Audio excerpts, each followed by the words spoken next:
Assalamualaikum warahmatullahi wabarakatuh. Uh, Okey, mengapa bangsawan? Uh, saya ingat uh, bangsawan ini merupakan satu khazanah seni kita yang tiada ternilai. Kerana suatu ketika dahulu bangsawan pernah menjadi satu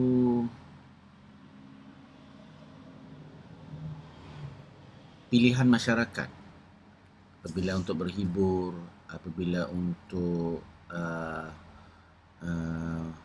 mencari nilai-nilai yang baik di dalam masyarakat suatu ketika dahulu. Saya tidak dibesarkan dengan bangsawan, tetapi uh, persekitaran saya yang saya maksudkan macam ibu dan bapa dan kawan-kawan, semua yang terlibat dalam bidang bangsawan. Jadi ini membuat saya ketika itu dikelilingi oleh unsur-unsur bangsawan ini. Biarpun ketika itu saya tidak memilih bangsawan sebagai genre kesenian, tetapi memilih teater moden. Jadi mengapa bangsawan sekarang ini menjadi pilihan adalah kerana uh, uh, mudah saja jawapannya.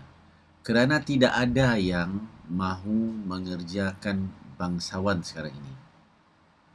Itu adalah jawapan yang saya kira tepat. Kerana sekarang ini banyak yang memilih, terutamanya generasi muda, banyak yang memilih teater moden dan tidak ada yang mahu terjun ke dalam bidang seni tradisional seperti bangsawan. Jadi mengapa bangsawan? Kerana saya fikir I am the chosen one.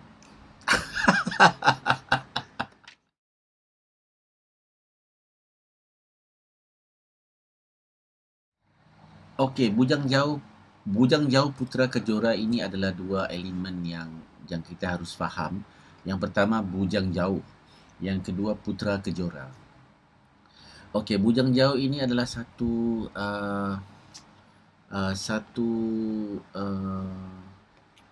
perlambangan kepada seorang manusia yang masih mencari dirinya sendiri.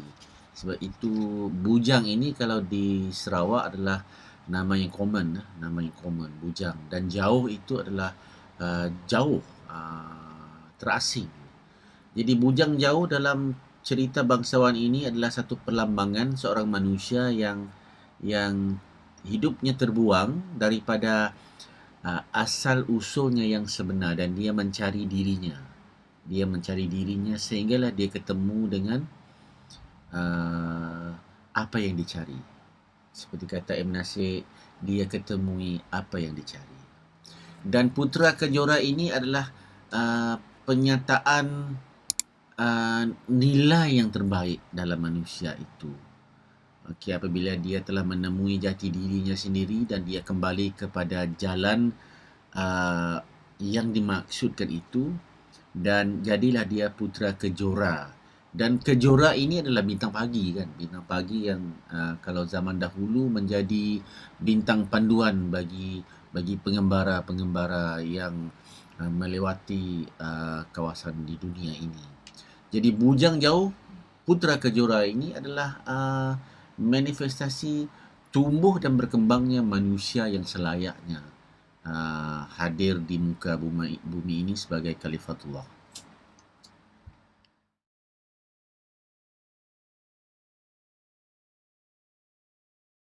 Okey, apa yang istimewa tentang bangsawan kali ini? Ini adalah pengerjaan yang kedua saya setelah bangsawan Raja Wan Tokan. Okey, yang istimewanya bangsawan Bujang Jauh Putera Kejora ini adalah satu daripada segi ceritanya. Okey, ceritanya lebih berani kerana dia cuba mengungkapkan satu persoalan yang berat juga. yang berat. Yang tersuratnya nampak ringan, yang tersiratnya nampak berat. Okey. Uh, Istimewanya dalam plot cerita ini adalah tentang kehidupan kita sendiri. Bahawa setiap kesulitan tu ada jalan kemudahannya.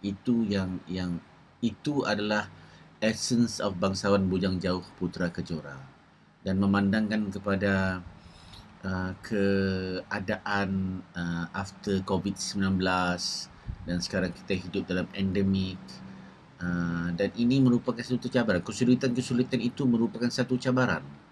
Dan naratif Bujang Jauh Putra Kejora ini sengaja saya binakan sedemikian rupa untuk pada akhirnya kita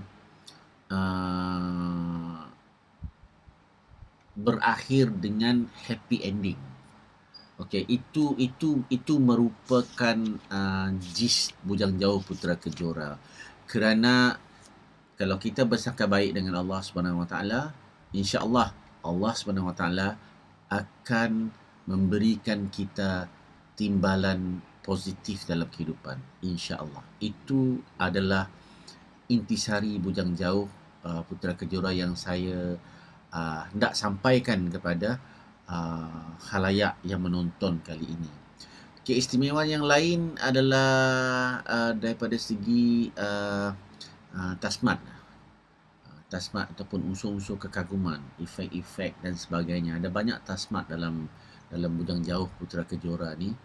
Jadi tak payahlah saya sebut satu persatu kan. Setiap babak itu ada something.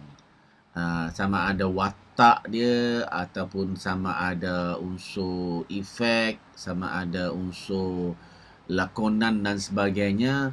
Jadi itu telah kita susun sedemikian rupa supaya khalayak dia akan lekat di tempat duduk dia daripada babak 1 sampai babak yang terakhir. Dan yang ketiga, kita cuba nak menerapkan unsur-unsur perpaduan. Sebab itu bangsawan Bujang Jauh ni dikatakan sebagai bangsawan perpaduan. Kononnya lah. Okey, sekurang-kurangnya saya cuba sama ada benda tu berhasil ataupun tidak, kita nilaikan nanti. Okey, dan kita cuba nak bukan saja perpaduan ni daripada segi ahli-ahli produksi yang terdiri daripada pelbagai kaum di bumi Sarawak ini, tetapi juga daripada segi unsur-unsur budaya daripada suku kaum yang lain kita cuba masukkan ke dalam bangsawan ini. Dan ada satu babak tu yang saya kira istimewa, dan babak itu saya harap dia akan menyampaikan mesej perpaduan kepada masyarakat kita. Dan yang seterusnya adalah bangsawan ini adalah bangsawan yang kedua lah. Saya ingat kesinambungan itu yang penting, kesinambungan bangsawan tu, dan kita harus ada kesinambungan yang seterusnya selepas ini. Jadi nak membuat bangsawan daripada yang pertama kepada yang kedua itu cabaran ya. Maknanya daripada yang pertama 2015, yang kedua 2022, 7 tahun dalam pembikinan. Dan itu merupakan satu proses yang penuh dengan kepedihan dan keperitan, terutamanya daripada segi bagaimana kita nak mendapat sokongan daripada pihak berwenang.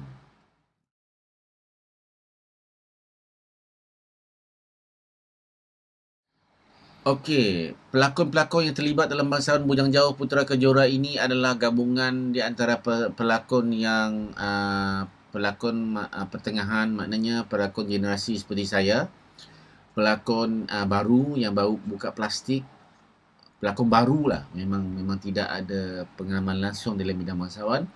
Dan yang ketiga adalah pelakon-pelakon otai ataupun pelakon-pelakon yang memang terkenal dalam genre kebangsawanan ini.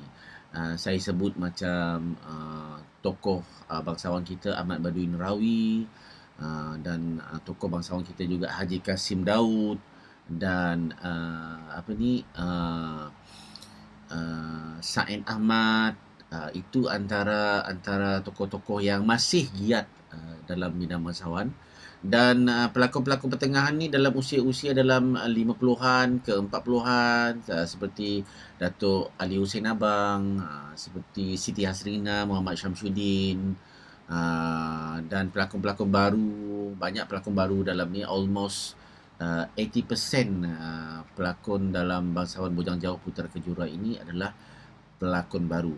Jadi kita mengharapkan gabungan pelakon-pelakon lama, pertengahan dan baru ini akan menjadikan bangsawan ini lebih istimewa. Dan yang paling penting, dengan adanya pelakon baru, kita mengharapkan berlakunya berlakunya perpindahan ilmu kepada generasi baru untuk meneruskan bangsawan ini di masa akan datang. Jadi itu harus dilakukan. Jadi saya setakat ini sebagai pengarah amat berpuas hati dengan prestasi pelakon-pelakon kita, dan termasuk juga kumpulan-kumpulan penari, kumpulan-kumpulan silat, kumpulan-kumpulan pemuzik, dan kru-kru yang beraksi di belakang pentas. Semuanya berjumlah 60 orang, dan bukannya senang produksi yang sebesar ini. Kita nak mencapai kesempurnaan, which is saya rasa agak mustahil lah. Tapi insya-Allah kita cuba untuk Bujang Jauh Putera Kejora pada 23 dan 24 September di Auditorium Tun Ahmad Zaidi Adrus, Institut Pendidikan Guru, Kampus Batu Lintang, Kuching. Datanglah beramai-ramai. Ini adalah bangsawan Marhain.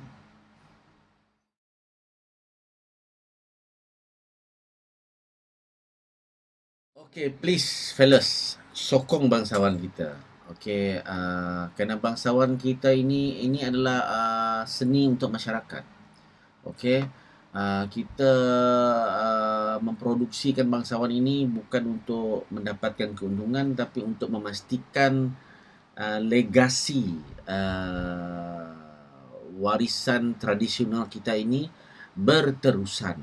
Kita tak nak walaupun kita bergelar negara maju, tapi tak ada apa yang nak dibanggakan apabila bangsawan kita hidup segan, mati tak mahu di bumi sendiri. Jadi ini adalah inisiatif daripada kita untuk memulakan satu gerakan bangsawan di Sarawak. Kita mengharapkan dengan terrealisasinya Bujang Jauh Putera Kejora ini menjadi katalis untuk kita menggerakkan bangsawan dengan satu movement bangsawan yang dinamis. Jadi sokongan tuan-tuan dan puan-puan insya-Allah akan menjadi kekuatan bagi kami golongan pengkarya Marhain di bumi Sarawak ini untuk memproduksikan khazanah-khazanah seperti ini. Jadi insya-Allah jangan tak datang.